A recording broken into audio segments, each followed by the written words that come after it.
Boteco 4.0, o podcast da ABI que explora a cozinha da transformação digital. Afinal de contas, a vida como ela é está longe de ser a dos vídeos institucionais e pitches. Sou o Cláudio Goldbar, o moderador nada moderado dessa aventura. No episódio de hoje, vamos falar de inovação aberta na indústria, que é um guarda-chuva de iniciativas que conversam com outros atores do ecossistema, incluindo universidades, cientistas, hubs de inovação, startups e scale-ups. Como tem acontecido a inovação aberta entre indústria e startups? Não é só uma jogada de marketing? E o que a internacionalização tem a ver com tudo isso? Os convidados são Mariana Yasbeck, gestora de programas de inovação aberta, idealizadora e co-criadora do FIENG Lab 4.0, e Fábio Caramori, gerente de inovação e desenvolvimento de negócios na Tupi. E hoje a mesa do nosso Boteco 4.0 está enfeitada com um troféu de uma associada da ABI. É isso aí. E quem trouxe o caneco para a mesa foi a Tupi, que em junho de 22 foi a vencedora do Prêmio Inovação Catarinense Professor Stema, na categoria Serviço ou Processo. Exatamente o processo de inovação da Tupi que a gente vai conversar aqui hoje. Puxa, que orgulho. Parabéns ao grande time da Tupi. E Fábio, que maravilha, hein? Conta essa história pra gente. Legal. Oi, Cláudio. Oi, Mari. Muito bom estar com vocês aqui, trocando ideias sobre esse tema que é tão relevante, cada vez mais relevante, né? Bom, você me deu uma boa abertura, né, para contar que a Tupi sempre foi inovadora. E sempre foi inovadora até de forma aberta. Eu acho que o que a gente fez recentemente foi institucionalizar a inovação aberta. Eu acho que, bom, antes de falar do prêmio em si, recapitular, né, que é uma empresa que tem mais de 80 anos, e olha, ninguém sobrevive mais de 80 anos se não tem a capacidade de inovar. Por que eu digo que a gente já inovava de forma aberta? Em virtude do nosso modelo de negócio, muito dos nossos projetos são feitos com clientes, né? São feitos muitas vezes também com universidades. Então, já tinha a semente da inovação aberta ali. O que acontece mais recentemente? Está tudo muito rápido. Tudo muito rápido, as tecnologias estão muito rápidas, a forma de se relacionar, a sociedade, tudo está evoluindo muito rápido. Então, eu diria que o que aconteceu de diferente com essa institucionalização foi que a gente ampliou a caixa de ferramentas. Criou um processo que trabalha inovação aberta, que trabalha empreendedorismo, que trabalha cultura, tudo isso para gerar novos negócios e melhorias operacionais para a companhia. E a gente teve a alegria, né, de ser agraciado com o Prêmio Stemer. A gente sempre acompanhava a premiação e... Morri de vontade de ter o prêmio. Exato, fica aquela sensação, né? A gente, poxa, como que a gente pode encostar ali no prêmio? E inusitado e também nos deixa muito contentes que a gente ganhou o prêmio de processo com o processo de inovação, né? Então, inovação em processo com processo de inovação. Então, a gente fica muito feliz mesmo e até o FIENG Lab 4.0, do qual a gente vai tratar aqui, a própria ABI, eles são dois dos atores que fazem parte dessa nossa premiação, né? Porque quando a gente fala em inovar de forma aberta, é conectar com quem está fazendo coisas, com quem pode somar competências com as nossas. Então, tudo isso faz parte de um grande movimento aí da Tupi. Muito legal. Mari, o Fábio já mencionou o FIENG Lab 4.0, que eu sempre digo que é teu filho, né? E, então você tem um filho e duas filhas, e você que idealizou e co-criou ele.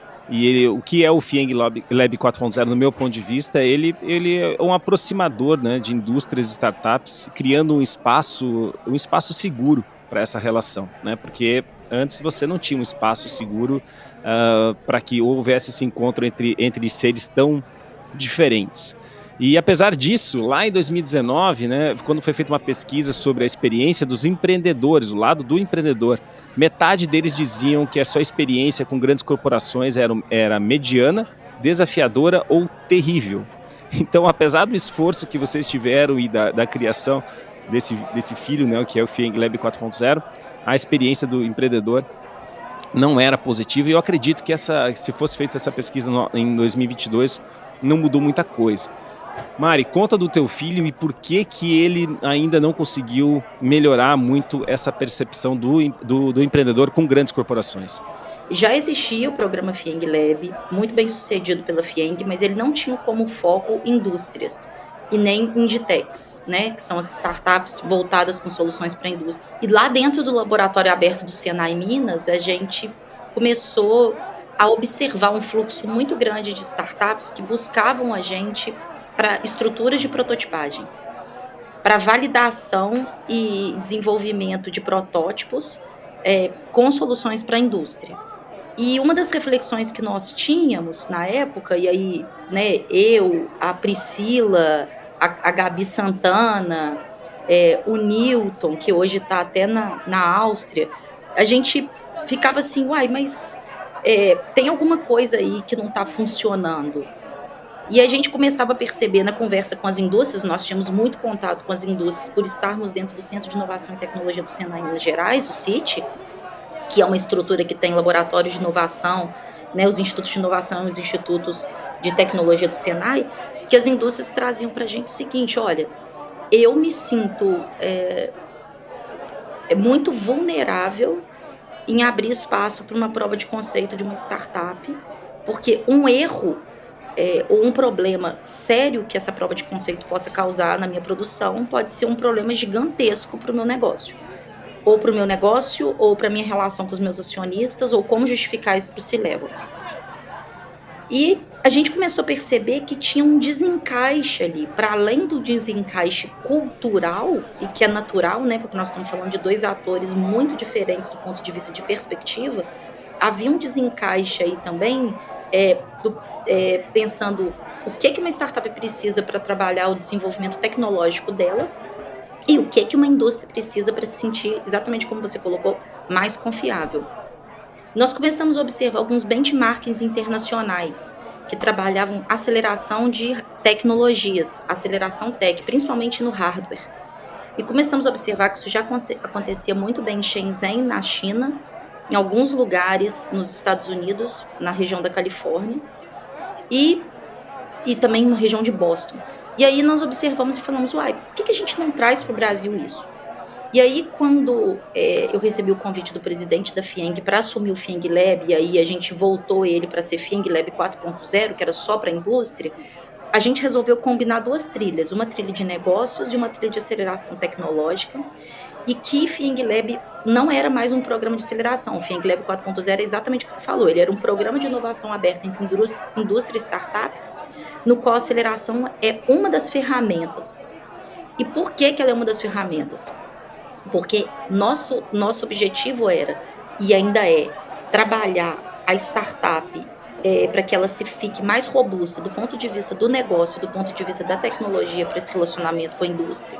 E que a indústria também cada vez mais entenda a startup e sinta mais à vontade para criar esse relacionamento, principalmente no que se refere da prova de conceito para frente, porque o FIENG Lab ele não pega pré-aceleração.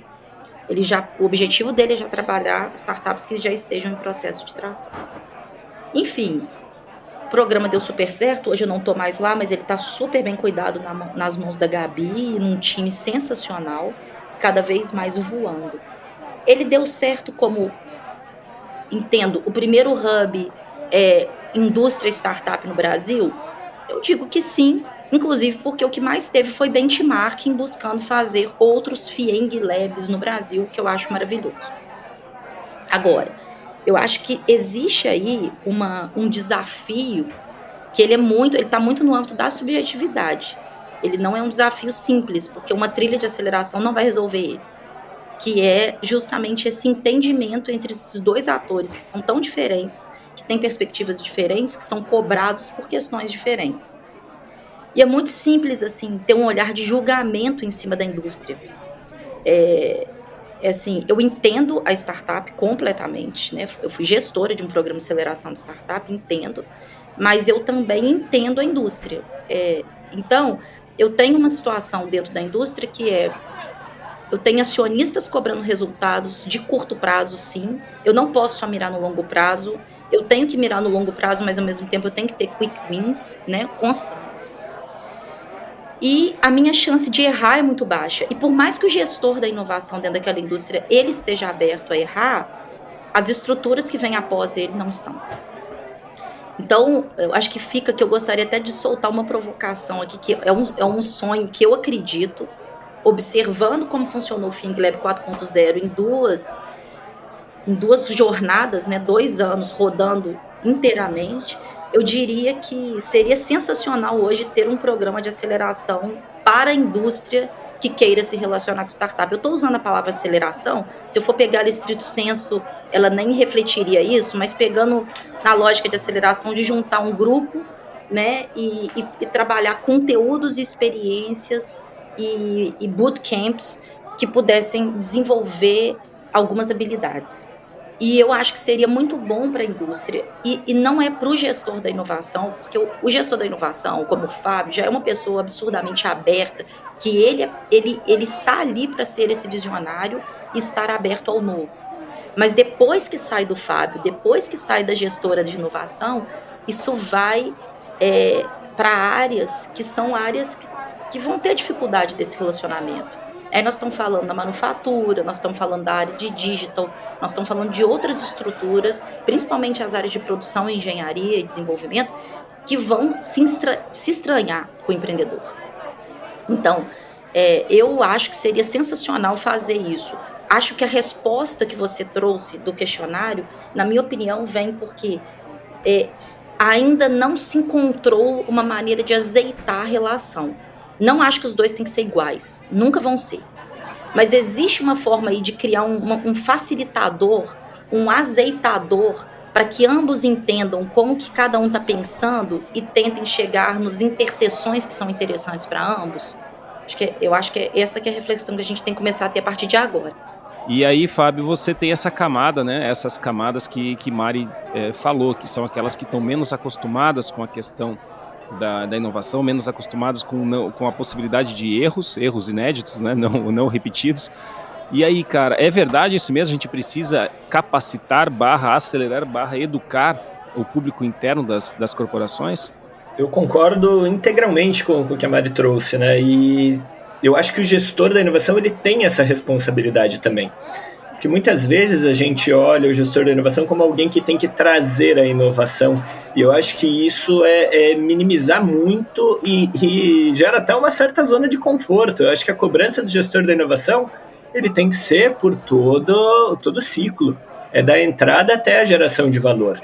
Então, mas para isso não é simplesmente um funil de inovação que você traz uma série de ideias, uma série de iniciativas, desenha provas de conceito e deixa o Deus dará. Eu acho que tem todo um trabalho para ser feito que envolve essa questão de trazer os parceiros internos, de entender como que essa inovação vai ser melhor absorvida por cada uma das áreas. E aí eu acho que a palavra-chave é proposta de valor bilateral. Essas pessoas têm que sentir que aquilo é importante para elas. Não só do ponto de vista transacional, ali, vai melhorar o meu desempenho, vai chegar no KPI que eu tenho graças a essa tecnologia, mas também o quanto aquilo torna o profissional mais robusto, deixa ele mais preparado para um conceito de nova economia. Eu acho que esse é um detalhe que muitas vezes passa despercebido. Então, essa responsabilidade por toda a cadeia obriga o gestor da inovação a achar ferramentas que vão além do trazer tecnologias, gerar hipóteses e controlá-las. Ele também é responsável pelo sucesso. E aí é importante dizer, né, que o sucesso, e é uma quebra de cultura bem fundamental, o sucesso não é necessariamente uma prova de conceito dar certo. O sucesso é que a prova de conceito traga todas as respostas que aquele gestor precisa para saber se a solução deve ser escalada ou não. E aí a gente já começa a mudar a cultura. A gente já começa a aceitar aquilo que até hoje se chama de erro, de uma forma punitiva, para que, uma vez que você testa uma solução, você chega a uma conclusão, você sabe que você não está gastando dinheiro à toa e você gerou um book de aprendizados. Então, só que isso não dá para ser feito goela abaixo.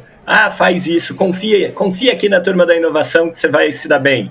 Não, ele precisa entender que aquilo realmente vai gerar valor para ele como profissional e ele vai gerar valor direto ou indireto na função que ele exerce.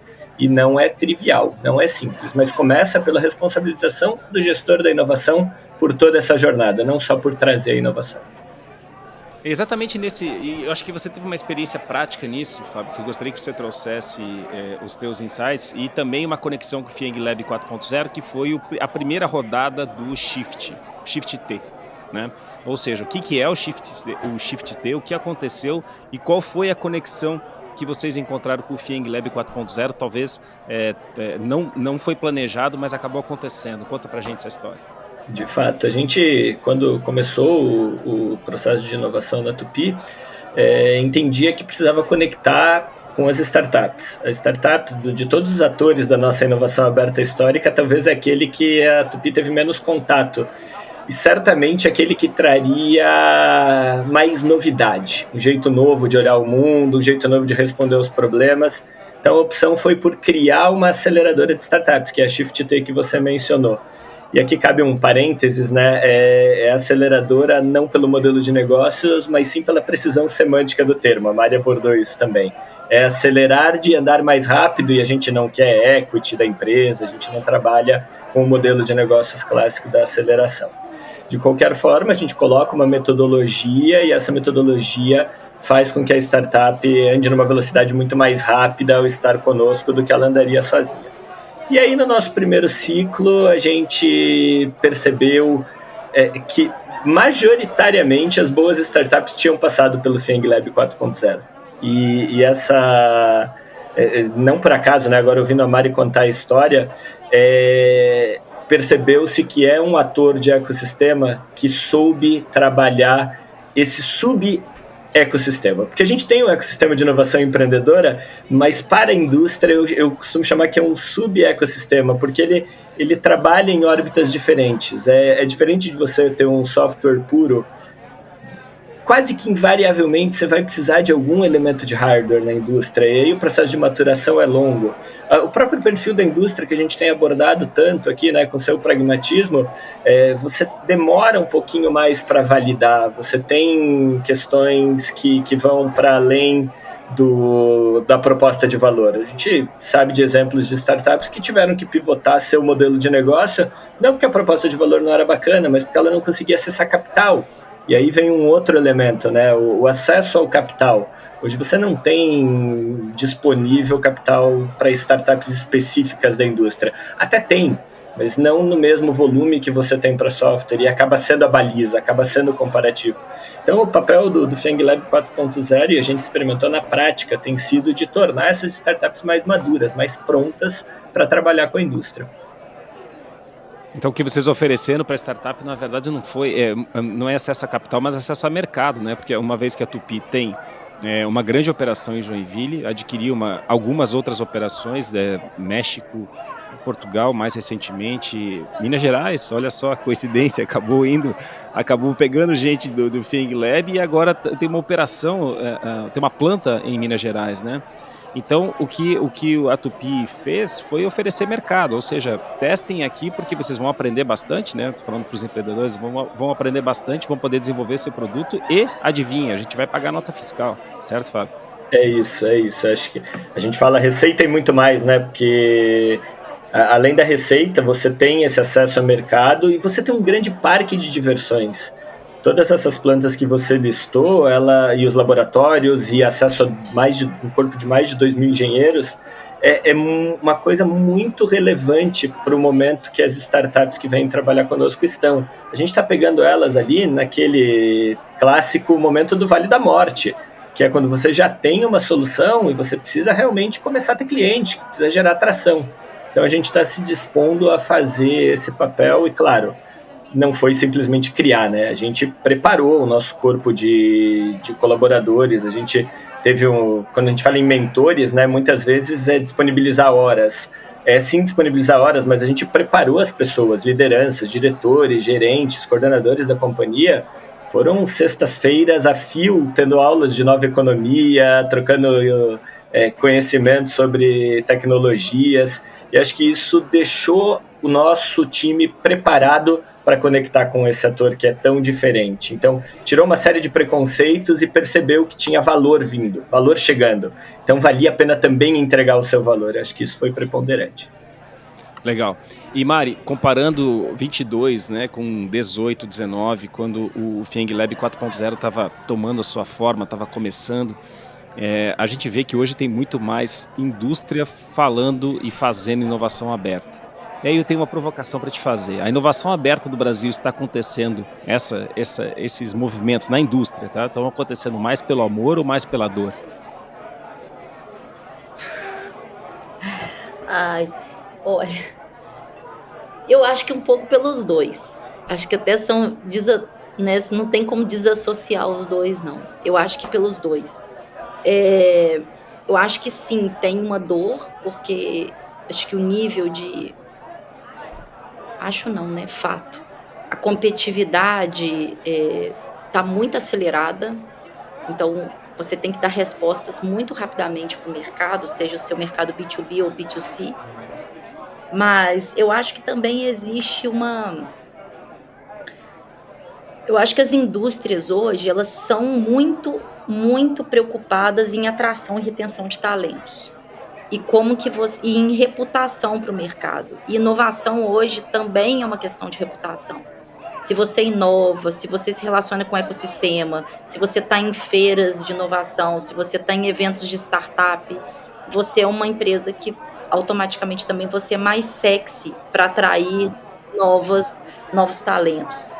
Porque esses novos talentos de hoje são talentos, assim, nós estamos falando de talentos totalmente digitalizados, são pessoas que são digitalizadas. Ah, mas eu não sou programador, tudo bem, mas você vive no mundo digital completamente. Então, é um perfil que estar ligado à inovação, a fazer o diferente, a pensar novas formas de fazer, já tem que ser algo natural. E quando você fala a palavra indústria, né, o jeito... Pede para uma pessoa desenhar indústria, eu adoro ver quando você coloca ícone na apresentação de PowerPoint de indústria. Geralmente o pessoal coloca uma chaminézinha, né? Então, acho que existe uma tentativa também da própria indústria de fazer uma reconstrução dessa imagem, né, mudar um pouquinho a maneira com que ela é vista. E aí você tem muita a formação dos programas de aceleração industrial, como é o caso da Tupi, você tem os labs das indústrias que criaram espaços criativos diferentes para os próprios colaboradores participarem ali, pensarem novas ideias, novos projetos.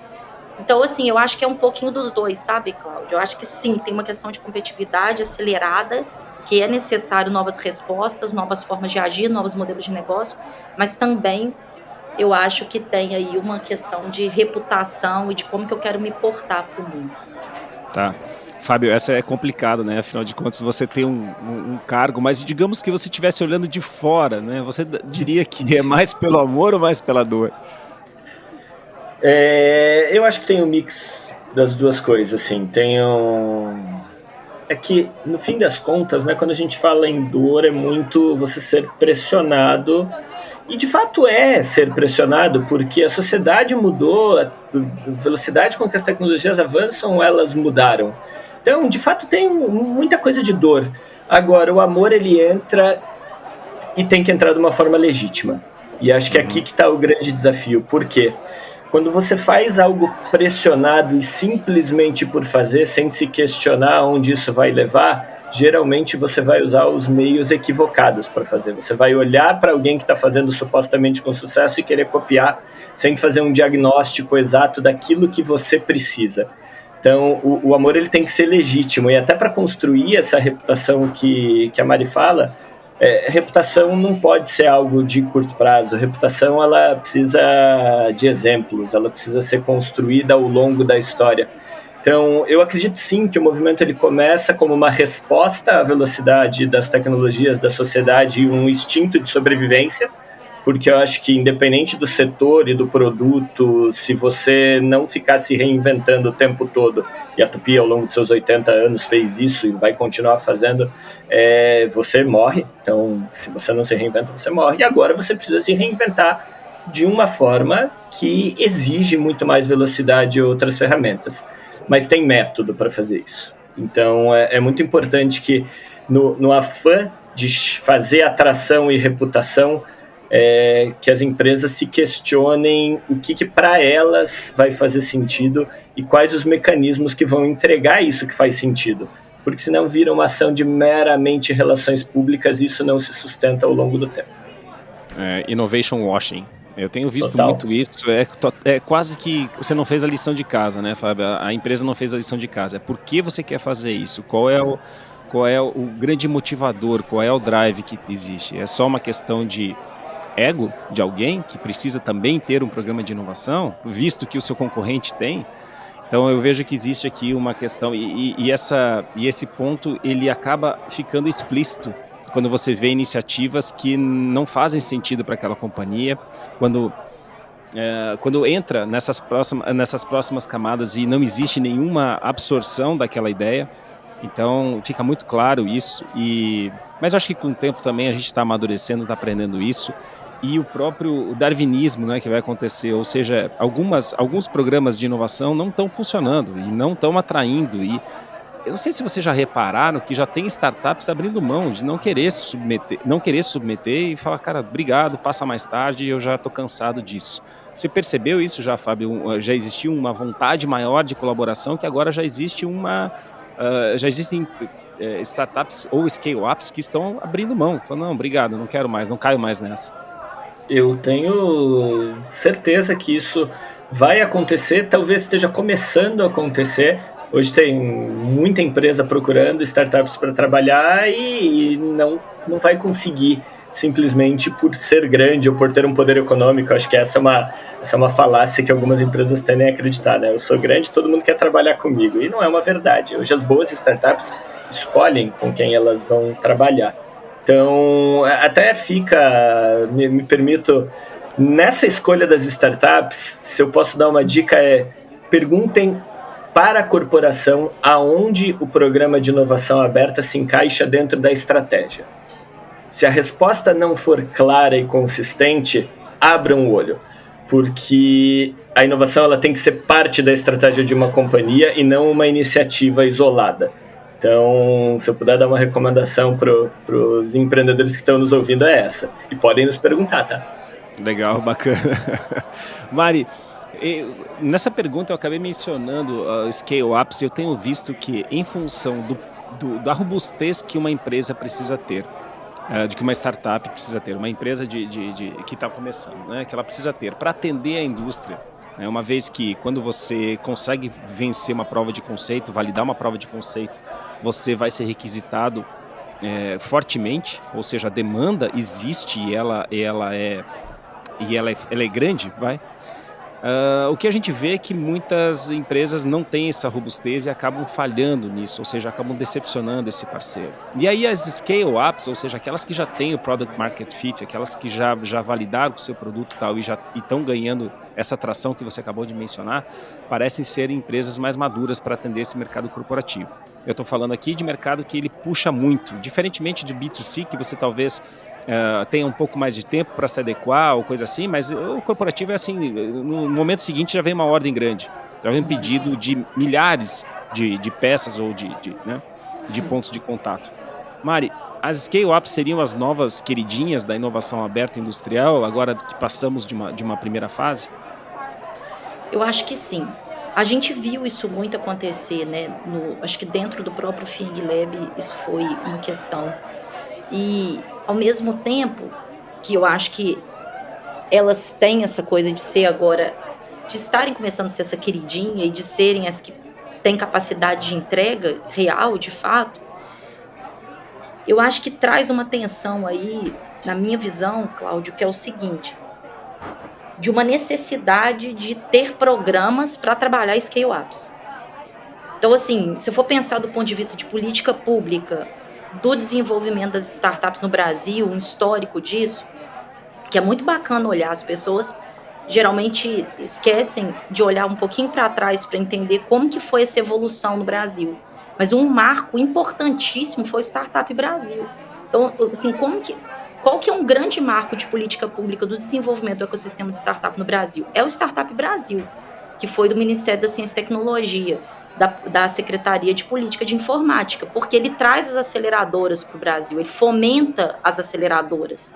E ao fomentar as aceleradoras, você começa a ter o desenvolvimento das startups, né, o desenvolvimento e o crescimento do boom das startups no Brasil. E aí você começa a ter os programas regionais de aceleração, que, como aconteceu em Minas Gerais, o CID. Mas muito aí nós estamos ainda numa fase da pré-aceleração, da gente estar ajudando as startups a colocarem as ideias no papel, a desenvolverem as ideias, etc. Depois, a gente começou uma nova fase, que foi onde o FIENG Lab 4.0 entrou, o Startup Indústria entrou, que aí a gente já estava falando de startups de tração, que aí você tinha muito apoque dentro das indústrias, E aí eu só quero fazer um parênteses, uma coisa que o Fábio me falou, comentou, né? Ele não falou essa palavra, mas ele comentou o cenário que isso acontece, que é a mania de achar que POC é algo para ser implementado, né? Quando você fala, vou implementar POC, você já parte do inconsciente que ela tem que funcionar, e as pessoas esquecem que a POC não dá certo também é um super resultado, mas isso pode ficar para depois. E aí, eu acho que agora falta um novo passo, que é trabalhar esses scale-ups, inclusive porque se eu olho para trás, eu tenho toda uma trilha que aconteceu, e teve startups que estavam lá em programas de pré-aceleração, que depois elas já estavam nos programas de tração. Mas e agora, para onde que eu vou? Então, por exemplo, eu estou falando de um país que ele tem um problema seríssimo de produção de hardware. Nós temos esse problema. Então, se eu sou uma startup, eu não quero ter uma indústria, eu não quero ser uma indústria. Eu tenho quem produza para mim? Se eu receber um volume gigantesco de uma indústria, eu tenho quem? Então, assim, eu acho que são perguntas super relevantes e são perguntas que elas não só têm a ver com uma política pública de inovação, mas ela também tem a ver diretamente com a política pública industrial. Porque você começa a levantar lebre sobre... Eu tenho infraestrutura industrial para a produção de hardware, de microeletrônica? Não. Se eu não tenho e eu não vou desenvolver, eu vou trabalhar parcerias internacionais para dar respostas rápidas a esse time? Então, assim, eu acho que, sim, elas são queridinhas, mas elas são queridinhas porque, na verdade, na minha visão, é onde o rio tinha que desaguar. Então, se eu pensar numa lógica de trilha, o rio tinha que desaguar ali. E agora, José, o que eu faço? A gente vai voltar para essa pergunta para o José daqui a pouquinho, Mário. Eu queria fazer uma pergunta para o Fábio. Fábio, se quiser interferir, comentar qualquer detalhe que a Mari trouxe, por favor, fique à vontade. Mas eu queria te trazer um outro tópico para você comentar. Recentemente, a gente tem aí um novo garoto no bairro chamado CVC. Eu estou falando do CVC industrial. O CVC... já existe há um bom tempo, mas o CVC industrial ele é mais recente. Qual é o papel do CVC no teu ponto de vista? Lembrando que a Tupi também tem uma iniciativa de CVC. E qual é o papel, qual é o estágio, quais são as dificuldades de implementação? E depois eu vou voltar para a Mari para falar sobre E Agora, José. Vai lá. Legal, Cláudio. A Tupi, na verdade, ela ainda não tem... propriamente dito um CVC, tá? No que a gente pega no conceito de ter um fundo estabelecido, então ainda não é uma realidade para a companhia hoje, né? Data de agosto de 2022, sendo atemporal aqui, de repente no futuro essa informação já está atualizada. Mas eu acho, olhando de uma forma agnóstica, tá? Independente da Tupi, eu acho fundamental que a gente comece a ter capital específico para fomentar as iniciativas de indústria e o CVC é mais uma oportunidade para os empreendedores. Quando você tem mais capital disponível, capital de qualidade, você consegue desenvolver melhor esse sub-ecossistema, né? E a Mari trouxe alguns elementos que tornam esse um ecossistema muito específico. Então, a importância, além do capital, é que esse dinheiro venha com algo para além do valor monetário, né? Você tem valor econômico envolvido também. Você tem acesso a competências específicas que a indústria pode dar para essa startup. Então, eu acho que para além do capital, que por si só já é muito importante, esse capital vir enriquecido com competências pode fazer a diferença para que a gente tenha realmente mais startups e de boa qualidade nesse sub-ecossistema.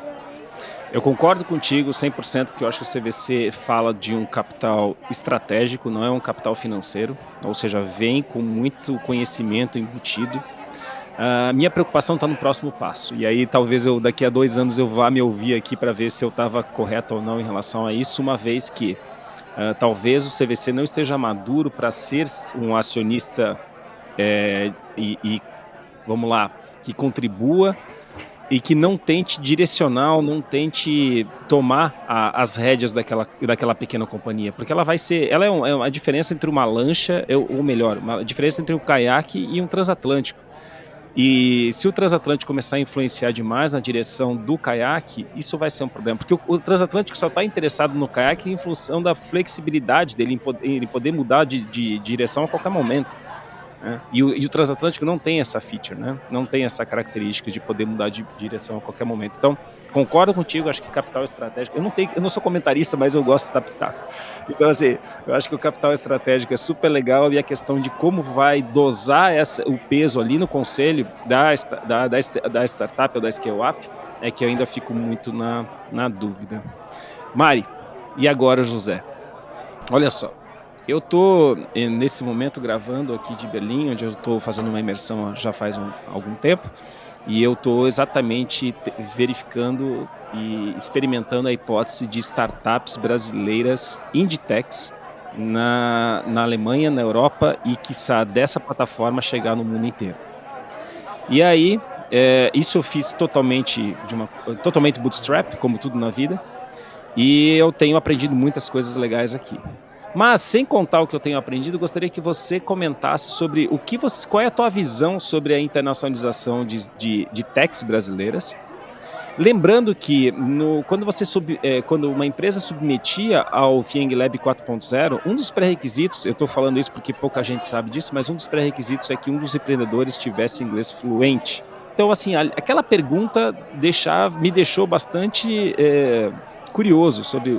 mas se é um programa de inovação, de aceleração para o mercado mineiro, onde 15 mil indústrias estarão se conectando a essa startup, por que o inglês fluente era um pré-requisito para a seleção? Acho que pouca gente sabe, mas eu sou formada em Relações Internacionais.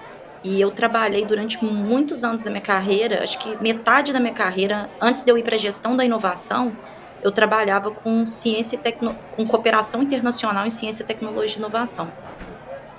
Trabalhei em vários órgãos, né? Trabalhei no governo, trabalhando essa questão da cooperação internacional, e mesmo quando eu trabalhei na multinacional, eu atuei diretamente com grupos internacionais de inovação, coordenando, afinando, se potencializando globalmente. Eu não acredito que é possível você pensar em trabalhar com a indústria sem você ser um empreendedor ou ter alguém do seu lado que tem inglês fluente. Eu estou falando hoje de indústrias no Brasil, grande parte delas internacionalizadas. Então, dentro do FIENG Lab, a gente já sabia que a gente ia trabalhar com multinacionais ou com indústrias nacionais que já estavam em processos de internacionalização. Então, eu acho que quando você fala de inovação na indústria, você está falando, inclusive, da cadeia dela. Então, é preciso que você tivesse isso. Mas eu acho que também, junto, isso já vinha de um processo de provocação. Acho que a gente não teve, nas 2 rodadas que eu estava lá, não sei como que está hoje, essa coisa do conteúdo para internacionalização, né? Mas é algo que eu um pouco me arrependo, que eu acho que poderia ter tido. Mas eu acredito demais nesse processo. Não é só uma crença minha, como é um fato. Eu tive a oportunidade de, alguns anos atrás, eu sou péssima com data, assim, para fazer, mas eu diria, vou arriscar aí, que foi mais ou menos em 2017, de ter ido numa imersão na Califórnia, a trabalho, numa organização que na época eu trabalhava, e a gente ter visto o processo de internacionalização da Móvel acontecer, que foi um processo sensacional, assim, o que o Edu, né, que era diretor lá da Móvel, o que ele fez no trabalho de ir para a Califórnia, na época foi para Plug and Play, e ele simplesmente sentou lá com um time e ficou lá alguns anos fazendo networking e observando o fluxo de produtos e demandas de outros países, foi sensacional. E aí ele criou o Play Kids. Então o Play Kids é um produto da Móvel, que foi um produto criado ele foi internacionalizado. Teve uma vez que eu tomei um café com o diretor do Silicon Bank, e eu perguntei para ele, por que vocês quase não investem no Brasil? Isso nessa data mais ou menos de 2016, 2017. E ele virou e falou, porque o Brasil, as startups brasileiras não pensam globalmente, eu invisto em produtos globais. Então, olha que coisa interessante. Eu acredito que muito já tenha mudado, tá? Por isso que eu estou frisando que a minha frase não é uma frase verídica necessariamente hoje. Mas olha que visão interessante. Nós estamos num país que ele é tão abundante, ele tem tantas oportunidades dentro dele, que a gente dorme em berço esplêndido. E muitas vezes o empreendedor brasileiro esquece de olhar para fora, ele esquece de pensar global. Você tem que pensar global e agir local, isso é uma máxima das relações internacionais, em todas as esferas, tanto política quanto de negócio. Então, para mim, um processo de internacionalização, ele não passa necessariamente por exportação. Exportação pode vir a ser uma consequência, mas quando você está aí fora agora, todos esses meses, Cláudio, você está vivenciando a cultura europeia, digamos assim, porque a Europa não tem fronteiras. Quando você está vivenciando essa cultura germânica e europeia, você está começando a perceber dores, necessidades e oportunidades que aí acontecem. E você com certeza vai voltar fervilhando de ideias que podem vir a ser produtos desenvolvidos não só para o mercado europeu, mas como para o mercado global. Que foi o caso do Play Kids, que foi rapidamente absorvido pelo mercado da Ásia. Ele foi um dos primeiros lugares de venda da Apple Store durante um grande tempo, e o mercado asiático consumiu loucamente o Play Kids. Porque nós estamos falando que a Califórnia é um lugar, é um hub, onde se encontra gente do mundo inteiro. Então, por exemplo, alguns países, como é o caso de Israel, Holanda, Canadá, eles são países que investem maciçamente em programas de internacionalização de suas startups.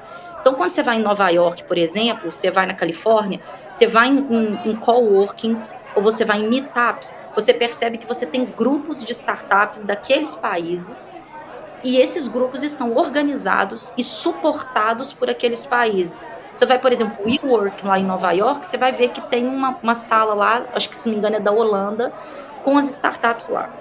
O Brasil ainda não fez esse movimento de uma maneira organizada e robusta. Na minha visão, isso deveria fazer.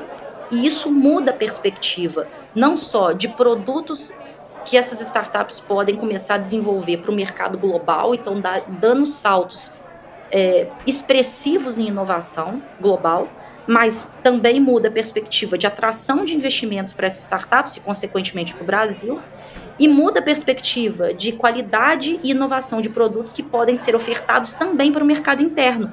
Então, isso também vai no fluxo de desenvolvimento de política industrial. Então, não é só pensar, mas se eu estou fazendo isso, eu estou levando inovação para fora. Não, isso não existe mais. Nós estamos falando de um mundo totalmente conectado, onde, quando eu internacionalizo um grupo de startups, isso também vai beneficiar as indústrias locais, a indústria local. Nossa, Mari, sabe que quando eu fui apresentar a ideia para uma federação, e não vou falar qual, fui apresentar a ideia da federação de expor startups brasileiras no mercado europeu, e falei, puxa, seria legal ter um apoio institucional e tal, e eles falaram assim, pois é, Cláudio, mas não vê muita vantagem para o nosso público, ou seja, para as indústrias daquele estado, né? E eu falei, é uma visão muito míope, pensei comigo, não falei, é uma visão muito míope, porque afinal de contas, empresas, seus prestadores de serviço estão mais qualificados, eles serão melhores para você também. Não tem, porque infelizmente as pessoas sempre focam na exportação, que é o arroz do feijão da internacionalização, mas eles não focam na visão do desenvolvimento, da perspectiva de novos produtos e processos, desenvolvimento de cadeias industriais brasileiras e atração de investimento. Eu concordo com você, é uma visão muito rasa de um processo que pode gerar benefícios imensos, vide que os grandes centros de inovação do mundo investem em programas de internacionalização para suas startups. Verdade. Fábio, startups, scale-ups internacionalizadas ou com capacidade de internacionalização acabam sendo muito mais atraentes para a multinacional brasileira Tupy. Afinal de contas, vocês têm plantas, como eu já mencionei, não só no Brasil, não só em Joinville. E então, me parece que é uma compra fácil para vocês dessa ideia, ou não? Não, sem dúvida é uma compra fácil. Por quê? E aí eu vou contar casos, tá? De fato, a gente experimentou no nosso primeiro ciclo de aceleração, que aconteceu em 2021, 2 exemplos que anteciparam aquilo que a gente planejava. Das startups que estavam sendo aceleradas por nós, quando a gente piscou o olho, uma já estava se relacionando com a nossa planta de Portugal e a outra com a planta do México. Mesmo durante as provas de conceito rodando dentro aqui da planta de Joinville. Então, eu acho que é muito importante que as startups estejam preparadas para esse momento, porque esse momento pode aparecer onde menos se espera. Se você não estiver preparado, você não vai conseguir captar a oportunidade. E aí, a gente entendendo isso também, inseriu dentro do nosso programa de aceleração ferramentas que auxiliem essas startups no seu processo de internacionalização.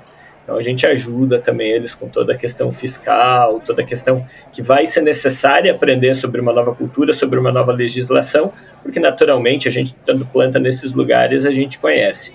Então, eu acho que, novamente, a gente tem uma troca de propostas de valor. Mas, se a startup não estiver preparada, não tiver essa noção, não tiver aberta para se internacionalizar, aí não vai adiantar, o esforço passa a ser perdido. Mas voltando à tua pergunta central, faz muito sentido para nós, a gente vê com muito bons olhos uma startup pronta para trabalhar internacionalmente. É interessante, né? E sabe que o principal valor, né? Porque afinal de contas tem que ter algum diferencial, né? E eu vejo que o principal valor, comparando aqui com a Europa, não vou falar dos Estados Unidos, né? Então vou falar sobre a Europa. Primeiro que as startups brasileiras são muito mais B2B. Ou seja, elas sabem conversar com a pessoa jurídica, elas já aprenderam ou têm aprendido a conversar com a pessoa jurídica. Comparando com as empresas americanas, principalmente as startups americanas, são muito mais B2C, né? Então nós somos mais B2B. O Brasil tem um parque industrial razoável, né? Então tem um parque industrial que ele representa alguma coisa, diferentemente de outros países que não adianta você querer atender a indústria. Então o Brasil serve como kindergarten, né? como jardim de infância para as startups brasileiras, porque afinal de contas é uma representação do mundo. Outra coisa que é interessante é que as startups brasileiras têm acesso a multinacionais brasileiras e multinacionais não brasileiras que estão implantadas no Brasil e que usam os mesmos métodos, a mesma barra para começar a atender. Por mais que seja por inovação aberta, por mais que tenham fast tracks, você tem uma barra de você tem que ter no mínimo isso aqui para me atender. Então isso educa a empresa, educa o prestador de serviço a ter aquela qualidade. Quando você pega todo esse conjunto aqui, somado a duas características brasileiras, uma delas é a flexibilidade, porque a gente está acostumado a apanhar, né? E a criatividade, porque talvez por causa da primeira, né, você vê que elas têm muito valor, né, no mercado. É isso que eu tenho percebido. Então, primeiro você tem que matar é politicamente incorreto falar isso, né, mas deixar de lado a síndrome do vira-lata, do cachorro vira-lata, né, ou seja, não é porque você é brasileiro que você não consegue alcançar resultados melhores no mundo. E depois disso aproveitar que existem diferenciais, existem vantagens competitivas que hoje não estão sendo exploradas, exatamente porque o mindset não é... Tem um outro país, colocar na tua lista, viu, Mari, que eu tenho percebido que a Argentina também pensa global. As startups, scale-ups argentinas, elas também pensam global, uma vez que o mercado interno não é grande e não é bem remunerado, né? O PIB per capita não é muito alto. Então, quando você pega essas duas coisas, vai, tem pouco mercado, né? Perfeito. E lá na Argentina é interessante porque muito desse movimento aconteceu pelas próprias startups, né? Porque nós estamos falando de um estado, né, que é diferente de estados como Israel, Holanda, etc. Então, muitas vezes não teve uma resposta de política pública, mas eles começaram a se organizar para fazer esse movimento. Em Nova York é super pujante o ecossistema de startups argentinas que vão para lá para trabalhar novos negócios. Na Argentina foi bottom-up, né? Em outros países você vê muito mais top-down, ou seja, uma estratégia de país mesmo. E vocês sabem, Cláudio, Mari, que acho que o inverso também é importante, tá? Inclusive nós da Tupi, a gente abre o nosso programa a partir do segundo ciclo também para startups que tenham sua sede em outros países, para que elas também tragam as suas soluções para cá. E eu acho que isso ajuda a oxigenar, ajuda as startups que estão aqui a entender que essas fronteiras elas têm que ser quebradas, que você tem um mundo à sua disposição para prestar o seu serviço. Então a gente também está fomentando muito trabalhar com startups que tenham sua sede fora do país, trabalhar aqui no país. E eu vou contar para vocês o que eu aprendi sobre isso, tá? Quando eu falo sobre isso, né, o pessoal aqui fala o seguinte: Cláudio, primeiro que o faturamento não é muito alto, visto que você vai faturar em reais, né? Então não é muito atraente. Mas o segundo, quando se força um pouquinho mais, fala, cara, mas o Brasil é legal, você pode ir lá passar um tempo lá, é quente, tem o carnaval e tudo isso e tal. Então isso atrai o pessoal, não tem a questão da violência. ela fica em segundo plano, a questão da diversão, da possibilidade de conhecer mais o Brasil atrai ainda, mas o ponto principal que eles falam é a questão da burocracia. E aí eu noto que isso é um excelente diferencial nosso, porque quem consegue jogar futebol no terrão, ou seja, quem consegue ficar de pé no Brasil, consegue ficar de pé em quase todos os lugares do mundo. Uma vez que passou pela dificuldade de jogar no terrão. Então é necessário jogar no terrão e vem jogar nos estádios europeus. É mais ou menos essa é a analogia que eu tenho feito, sabe? Então, esses dois são duas barreiras para trazer, que eu tenho visto para trazer startups para o Brasil, tá? Para levar startups para o Brasil. A questão do baixo faturamento em função da moeda e, segundo, a questão da burocracia para estabelecer empresas no Brasil, que todo mundo sabe que não é nada trivial. E agora, José, quais são os próximos passos das Inditex que você viu nascer, que você viu elas dando os primeiros passos, que agora já estão com o uniformezinho indo para a escola, o que elas precisam fazer e o que o ecossistema precisa oferecer para que elas se desenvolvam e eventualmente até sigam esse caminho da internacionalização? Eu acho que a programa de internacionalização, eu acho que o ecossistema, né, e eu estou falando ecossistema, estou colocando inclusive federações de indústrias, estou falando de governo, tem que trabalhar um programa estruturado de internacionalização, acho que faz sentido, é importante, até porque internacionalizar não é trivial. Então, assim, não é que todo mundo sabe fazer. Então, quando eu estou falando de um programa, eu não estou falando necessariamente de dinheiro, não estou falando de subsidiar a internacionalização, não. Eu estou falando de acelerar a internacionalização, de dar conteúdo, ferramenta, de ajudar no passo a passo, pegar na mão. Igual o Brasil sempre pegou na mão das empresas que querem exportar. Acho que também algum tipo de programa e política pública, e aí eu acho que você começa a entrar em níveis de complexidade também muito diferentes, que são algum tipo de programa e política pública que pudesse, inclusive, pensar as estruturas de produção para essas startups, né? Então, e aí, como que isso vai ser produzido? Como que você escala isso em níveis robustos para que a indústria possa absorver? E aí, assim, na verdade, Cláudio, o mais legal seria ter um grupo de pessoas sentadas, indústria, organizações ligadas à representatividade da indústria, ecossistema, e pensar junto, co-criar. O que a gente fez com o FIENG Lab 4.0? Nós não criamos nada sozinho, não. A gente ouviu indústria demais, as indústrias falaram muito pra gente. Então, teve essa observação que nós fizemos lá, que eu contei no Movimento Maker, mas depois a gente foi a campo e a gente ouviu exaustivamente startups e a gente ouviu exaustivamente as indústrias para começar a co-criar isso. Legal. Tupi, bom, primeiro, por si, é uma empresa que tem a internacionalização desde o século passado, então ela passou por essa jornada, ela sofreu as dores, claro que em contextos diferentes, mas sem dúvida nessa mesa que a Mari propõe, a Tupi tem muito a contribuir, tem a contribuir com experiência, tem a contribuir com ferramentas, tem a contribuir com geração de receita nesses outros lugares. Né? Com a demanda, porque afinal de contas vocês têm demanda no mundo inteiro, né?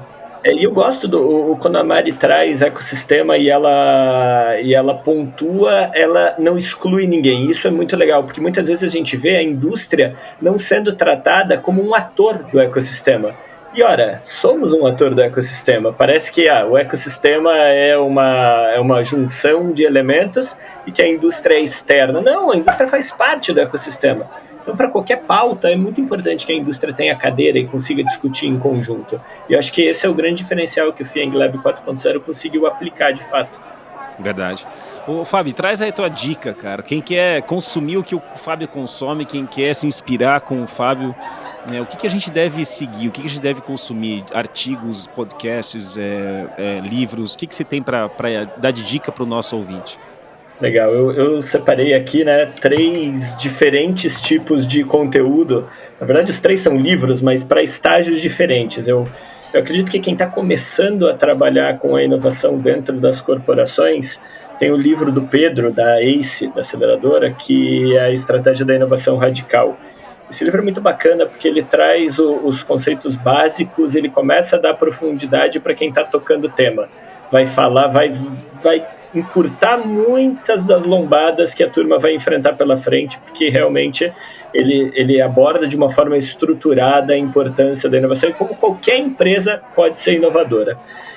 Tem uma segunda dica que aí já é um pouco mais aprofundada, que é o Masters of Corporate Venture Capital, do Andrew Romans, que apesar de tratar do tema CVC, que é um tema que a gente trouxe aqui, ele, mais do que isso, fala do exemplo das empresas com inovação aberta. Então, são uma coletânea de uma série de cases, majoritariamente americanos, muitas experiências europeias também, mas ele também tem informações super ricas para quem vai trabalhar com o tema inovação aberta.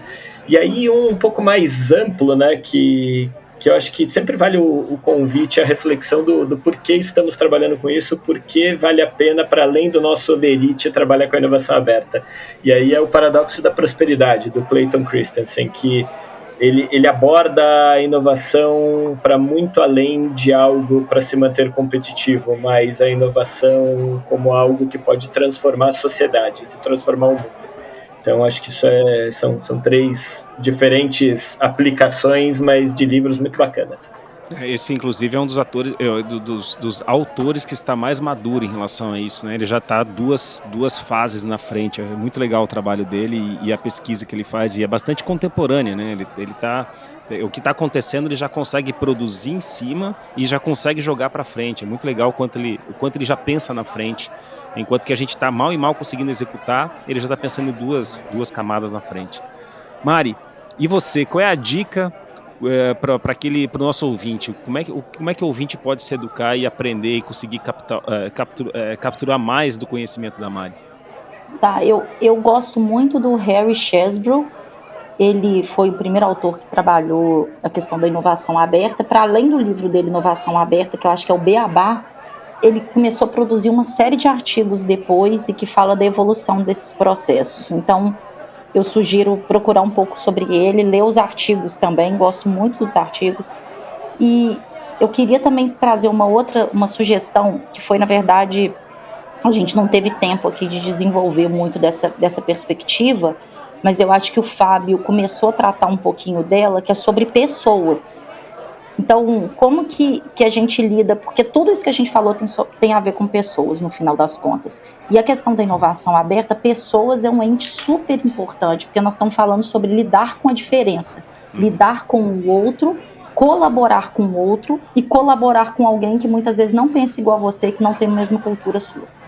E aí, sobre isso, eu queria sugerir uma leitura que não é óbvia nesse sentido, mas que para mim é onde hoje eu bebo na fonte dos pensamentos, que é o Reinventando as Organizações, do Frederic Laloux, que ele vai tratar um pouco da lógica que foi desenvolvida por um outro autor maravilhoso, quem quiser beber na fonte, que é o Ken Wilber, que ele fala da teoria integral, e eu acho que trata um pouco sobre como colaborar, como conversar. O livro não é sobre colaboração, mas é sobre estágios de consciência organizacional.